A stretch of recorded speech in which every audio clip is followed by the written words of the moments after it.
Welcome to Shonen Flop Chibi, a first impressions mini episode where we talk about the first chapter of the series that we'll be covering in depth next week with our guest Laura of the Piecemeal podcast. Delicious. I'd like to eat that piece over there. We'll talk about that in this manga. Oh, yeah. I'm Jordan, and with me today, as usual, is my lovely co-host David. Say hi, David. Hi, David. Oh, what series are we covering this week, David? Earthchild. Earthchild. I need to learn. There's a song by, I believe, Niflheim. Oh my god, it's either Niflheim or Fields of the Niflheim or whatever. They're two different bands. I think it's pronounced Nephilim. Is it? No, I don't. You know what? It's an ancient word that I've heard pronounced a bunch of times. I don't think anybody really knows for sure. Yeah, no one really knows. It's like Obama, where there's just so many different ways of saying it. Yeah, like Obummer. I remember that. No Obama. My friend was obsessed with Obummer memes. Like, he would ironically send me all of these Republican Obummer memes. Obummer. Really shows the depth of quality that conservative satire has. Is Obummer was like, that's as good as it gets. Yeah. Oh, God. It's like, you just say his name weird, and you're just destroyed. No, but the, Niflheim or whatever has a song called Moonchild, and I've just been thinking about it. But anyway, we're covering Earthchild, and it was written by Hideo Shinkai, and it ran from February 21st, 2022 to September 5th, 2022. Yeah, most recently canceled series. So we're doing 2 cancellations in a row as a special treat for our wonderful fans. Oh, yes. And it got to 27 chapters over 3 volumes. So, you know. Ooh, that's a thick one. Thicky, you know, thickish, thick-esque. Thicker than others, I will say. Anyway, you want to get into the plot summary, my lovely friend? Ryosuke Sawada was just walking home. Ryusuke Sawada was just walking home one day when he failed to look both ways and almost got hit by a bus. It's like New York City with bicyclists. Yeah. Thankfully, a dummy fixed superheroine saves him from being isekai'd with her telekinetic powers before wiping his memory with the Men in Black app on her phone. Man, the level of cultural awareness you need to know to understand that sentence that Jordan just had me say. Yeah, but I feel like our listeners are familiar with it, and if not, you know, maybe just get good. Just get good. Despite this, he never forgets an ass and recognizes her on the street. So he asks her out, and she agrees in a totally creepy way that would not have worked in real life. Yeah. Yeah, we'll talk about that. Her name is Kareri Hushiferi. I kept wanting to call her Karen, which maybe I'll just do for the rest of this episode. And she is, title drop, an Earthchild, a person born with telekinetic powers that act as the Earth's immune system. Yeah, whatever that means. Yeah, saving it from being destroyed by bank robbers, I guess, because the Earth really just didn't want bank robbers. That's really the cancer that's killing this planet, you know? Yep, they hit it the fuck off, and Karen wipes his memory and Batman's away. But she can't just forget him, so she catches a bad guy and writes a message on his back in what I only assume is normal Japanese. And yet, Ryusuke, for some reason, is the only person who can read it, though my interpretation was more he was the only one who understood what she meant. Yeah, but it's still like she wrote something strange on the back, and it's like maybe they're just like a woman asking a man on a date. No way. We're not in this society. Meet me at 5. What does that mean? The author could have believed that given how he draws women. Yeah. Anyway, though, they start dating for real when Ryusuke confesses he loves her, and she makes the One Piece Enru face. I remember when Jordan was like, David, you just put all these pop culture references into your plot summaries. No, it's true. It's true. Look, I just put better pop culture references, I guess. I actually, when that scene happened in One Piece, I rewatched it like 4 times when I was with Rachel. I haven't seen it in the anime, but my god, it's like the best panel in all of One Piece. Just like possibly all of manga. I mean, it is definitely the most memed thing about One Piece. I cannot overstress how when I was like a teenager and I hit that panel, I could not stop laughing. That was like one of the funniest moments in any manga I've ever read. Right? Yeah. Fucking excellent Oda. Like, that alone makes him a goat. Anyway. So anyway, Jordan, popcorn you. Ryusuke visits Karen in the hospital after she's been injured in a mission. He proposes to her by jumping out of a window screaming, "Will you marry me?" trusting that she'll save him, which, to be fair, this is exactly what David told me that he's going to do. And I know for a fact that's why you had me read the first section, because you just didn't want to rewrite this part. I actually didn't have you read the first section. You just started reading it. Oh, you said I think you told me to misheard start. me. You misheard me. I said, Whatever. I'm the main character anyway. yeah, whatever. It's fine. And also, he's right. And they get married and have a baby, a child, if you will. And coincidentally enough, the child was on the planet Earth. How strange. One day, however, as the new family stands on square tiles looking up at the sky like, they normally do, they see the asteroid from Armageddon. And Karen knows that she must be the Bruce Willis. She gets in a spaceship, and despite snapping her fingers so hard that her hands bleed, the asteroid remains. She successfully destroys it, however, by ramming her own ship into it, even though it seems like they specified that it couldn't be damaged. But, whatever. Raisuke then collapses to his knees with his infant son strapped to his chest, not having moved once from the previously mentioned square tiles, even though it's kind of implied to have been, at least a few days later. He would have abandoned the Earth to be with her, which makes no fucking sense, but I think I get what he means. Unfortunately, his own infant son starts developing psychic powers, even though they specified that it wasn't genetic a little earlier, but whatever, it's Earthchild. Yeah. I already know what series I'm going to recommend because that was, this was a manga. This was a manga. Honestly, I mean, Jordan, what were your first impressions? Man, I don't even know, man. Jordan, how the fuck how did this run for 28 chapters? It's you could just end it. I'm kind of interested. Did he actually work on JoJo's? Yeah, he worked on part 7, I believe. You can kind of tell because it has that quality. The thing about Araki is that he's so bad that he's weird and it winds up making everything he does good. And this is on that continuum, but it doesn't go far enough. Yeah, this is quintessential only Araki can do Araki, and this is someone not Araki trying to do Araki, and it doesn't work. It's more just dude, you didn't lean in enough is basically my issue. Araki can get away with doing crazy shit because there's never a point in JoJo where, as weird as it is, as much as you're oh, he forgot something, you're never wow, Araki phoned that in. Mm-hmm. It's always just, what the fuck is he doing? And there are some aspects of this manga where I'm like that. I thought it was cool how, it's a romance manga, but they did still show you the romance from the woman's perspective, which is definitely not something that you'd run into in your typical manic pixie dream girls story, which is kind of what this is. Yeah, that's my number one concern is, I've heard the scuttlebutt about this, in that it just really, really just shits itself, which also happens in this series.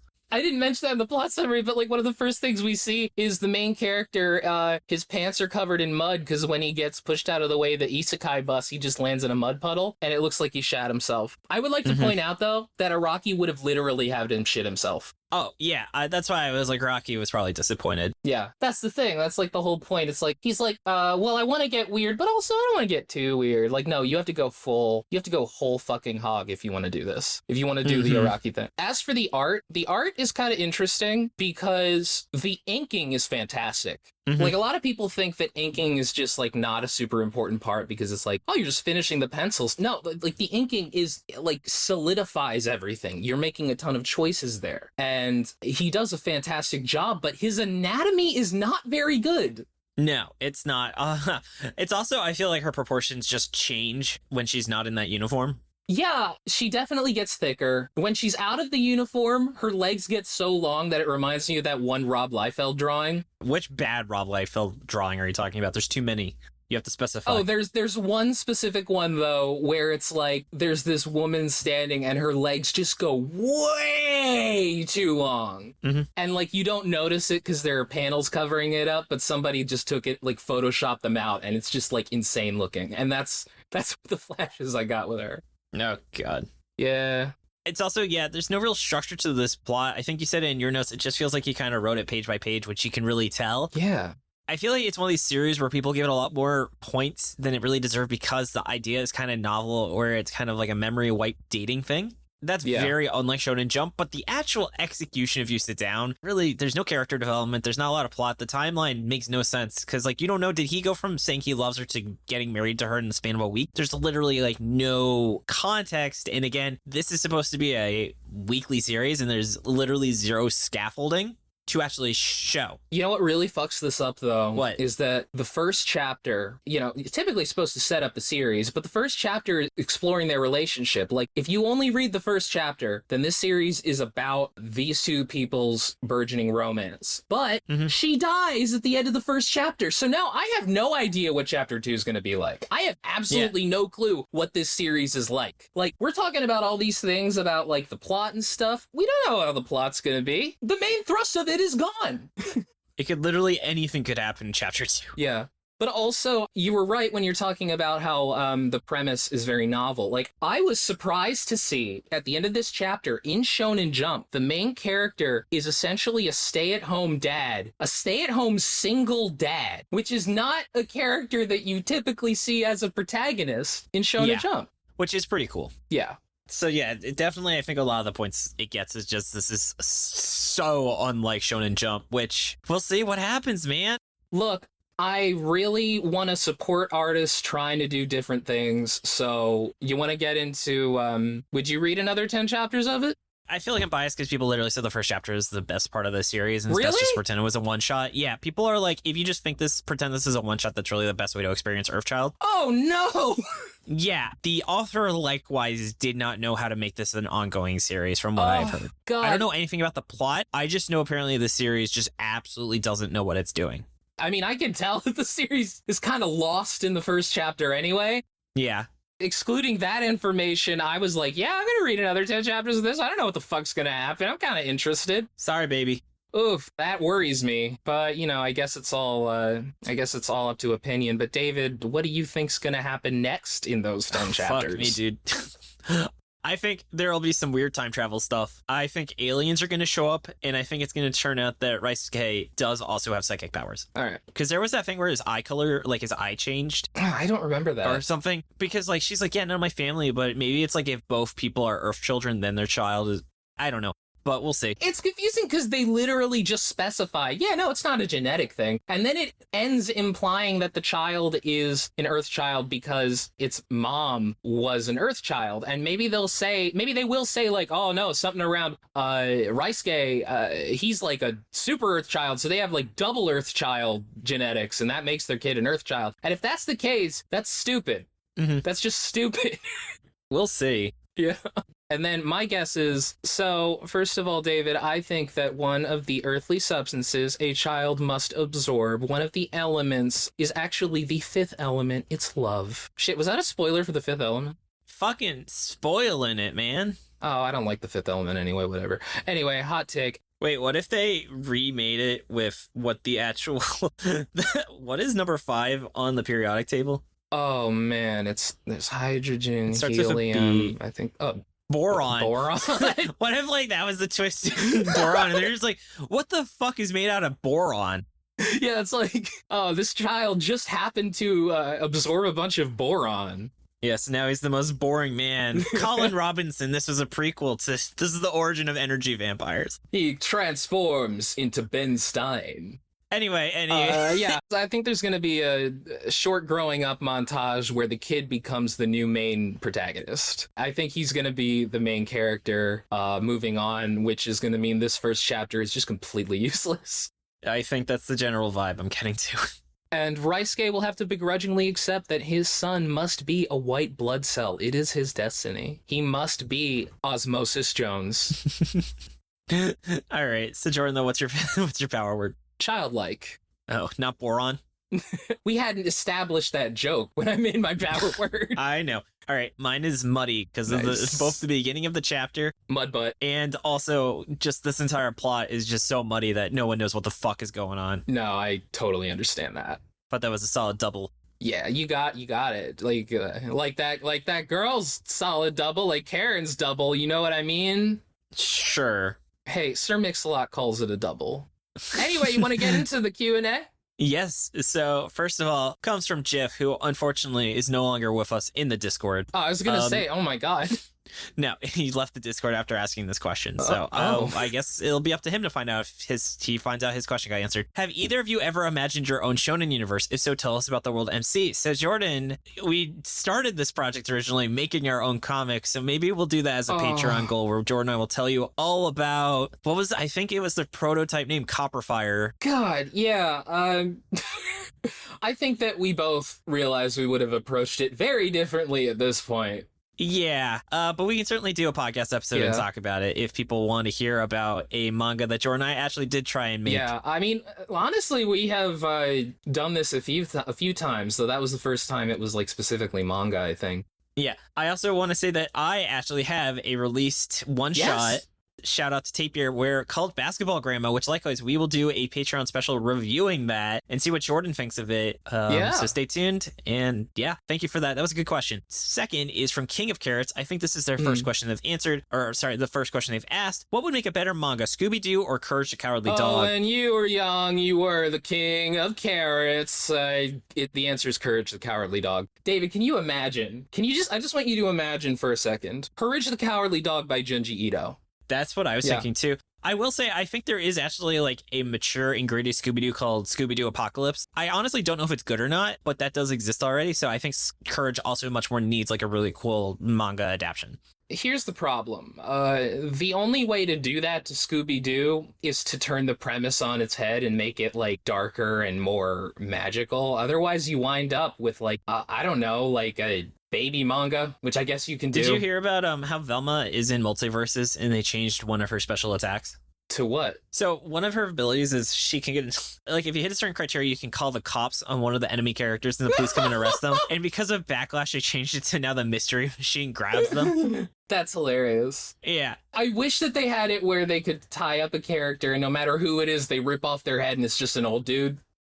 Yeah, LeBron James. Yeah, like it doesn't matter. It's just you rip off like the mask and it's just some random old guy. Oh my god. Next up, Dude Rock says, if you had to give a 6-word summary for your podcast, what would it be? Also, what would be the power word? I think maybe let's just do the power word because 6-word summary is kind of hard to think of on the spot. I would say my power word is embiggen. My power word is cromulent. Oh, Luke is just smiling at that. All right. You'll have to find out why we picked those words one day.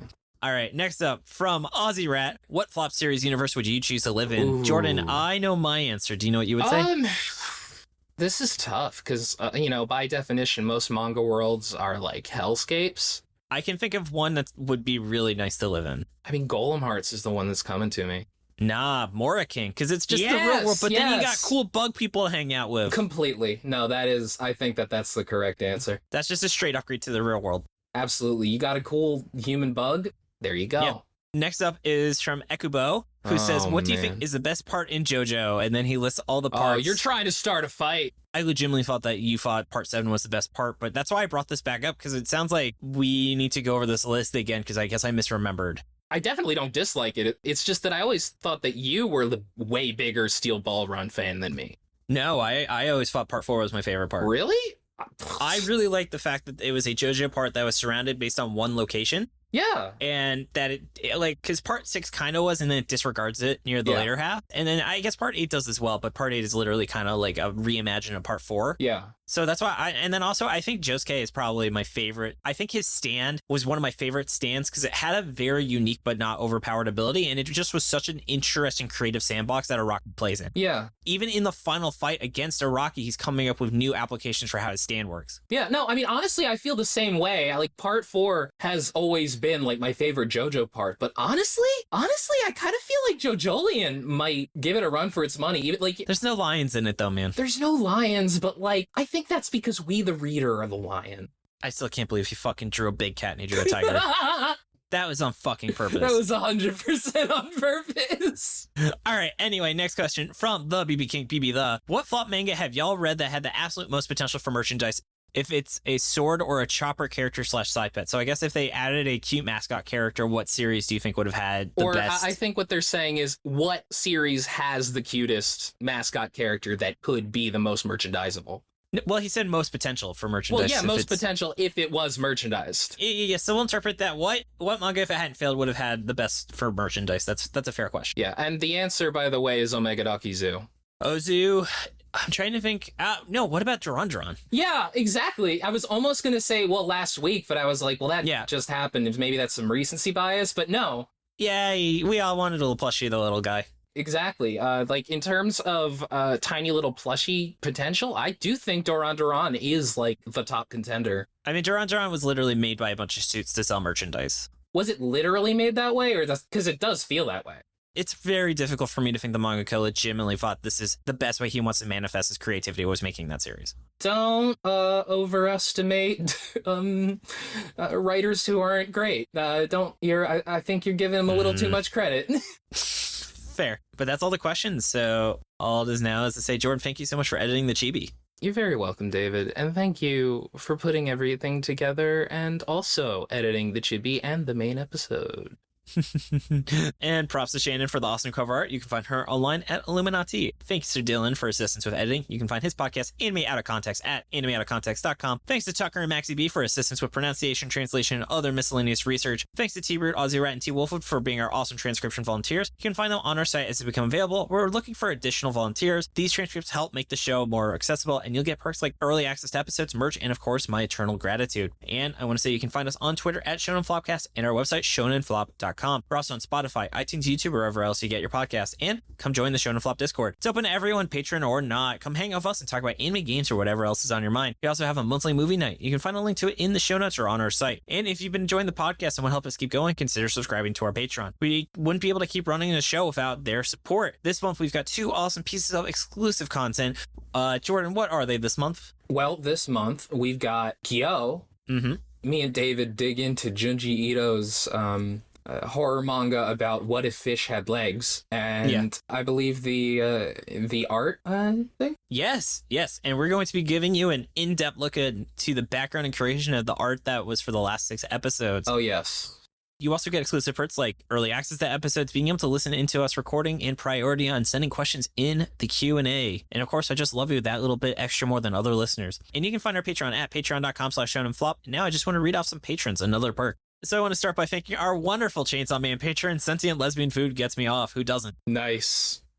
Then the Dolphin Dad, tracking roving animals for all loving girls and raccoons, Wolfwood. Then moving on down to the King of the Forest, we have Albie, Cram, Gabe Lando, Jacob Andrew Galloway, Josh Robinson, who I'm going to be seeing tonight, Kevin Briggs, Marty, Rachel, my wonderful girlfriend, she had a tummy ache from eating too many apples, Scarlet Mirrorlin, T, The Real Jory, Trevor Schechner, who I just saw yesterday and went hiking with, and then moving on down to the Galactic Ball Federation officers, Blah Mumu, BS, Dolphin, Dylan Crider, Eric Alex Klein, Generic Man, Hans, Hunter, Lincoln Frey, Mara Barra, Mike Carpenter, Peter Huntsfeck, Sarah, Hydra, Scott, Shinki Sakamoto, Silly Rookie, Simming for Senpai Ash, Stackhorn, That One Welder Guy, and Usopp Major. Thank you all so much, and also thank you to our wonderful Beast Children. Yes, thank you so much. I love you all so much. And by the way, make sure to follow my Instagram, Jordan Forbes Art. Yeah, do that. Yeah, thank you. And then thank you again so much for listening. Tune in next Monday for our full episode on Earthchild featuring Laura from the Piecemeal Podcast. Yes. And with that, my friends, this has been Jordan. This has been David. And you've been listening to Shonen Flop. David, say it! Keep on flopping, floppers. Yeah, bye. Bye.